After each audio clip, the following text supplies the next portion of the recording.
নমস্কার, আমি শম্পা। আজকে আমের টক ঝাল মিষ্টি আচার বানিয়ে দেখাবো। তার জন্য কী কী লাগবে মশলা একটু তোমাদের দেখাই।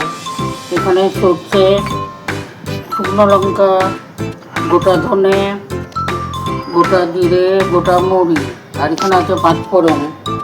এই মশলাগুলো এক এক করে সব ভেজে নেবো শুকনো কড়াইয়ে। একটু টাইম লাগবে। আগে শুকনো লঙ্কাটা একটু হালকা মেরে নেবো।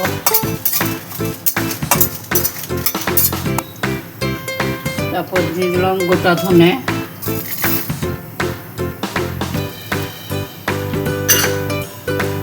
গোটা ধনেটা হালকা ভেজে নেবো। তারপর দিলাম গোটা মৌরি, গোটা জিরে,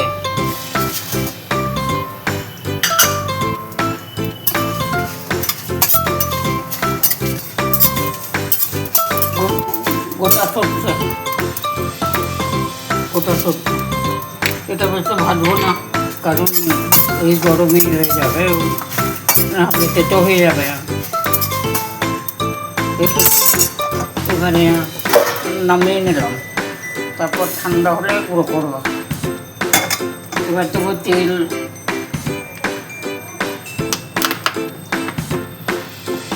খুব বেশি দেবো না,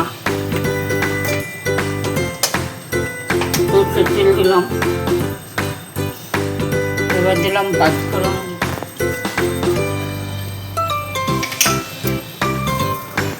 আমটা ব্রাউন সুগার, সামান্য হলুদ, নুন নিয়ে মেখে রেখেছিলাম 1 ঘন্টা আগে। এবারে এটা দিয়ে দেবো।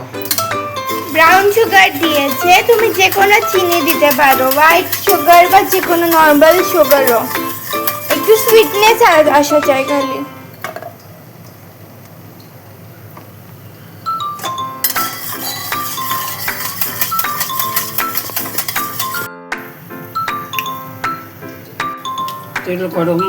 তেল গরম হয়ে গেছে, এবারে আমগুলো সব ফেলে দেবো।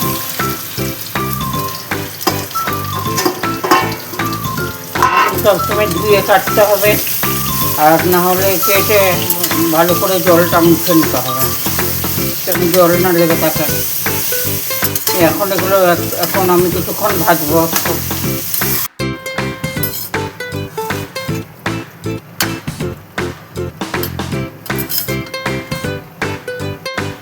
এবার একটু ভাজা হয়ে এসেছে, এবার একটু নুন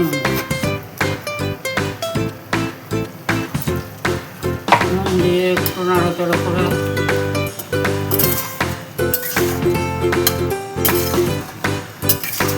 নিলাম।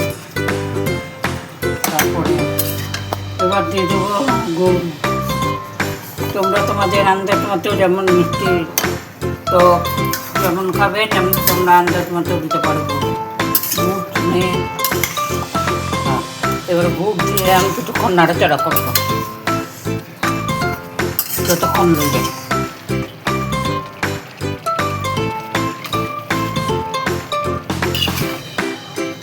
অনেকে মেথি গুঁড়ো ভেজেও দেয়, কিন্তু আমি দিলাম না। আর এখন দিয়ে দিচ্ছি একটু ভিনেগার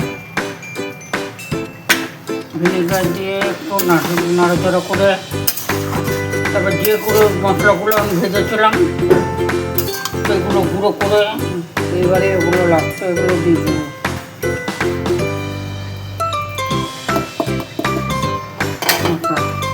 তারপর একটু নাড়াচাড়া করে আমি এরকমই নামাবো। তোমরা চাইলে আরও শুকনো করতে পারো, এটা ঠান্ডা হলে বসে যাবে পরে।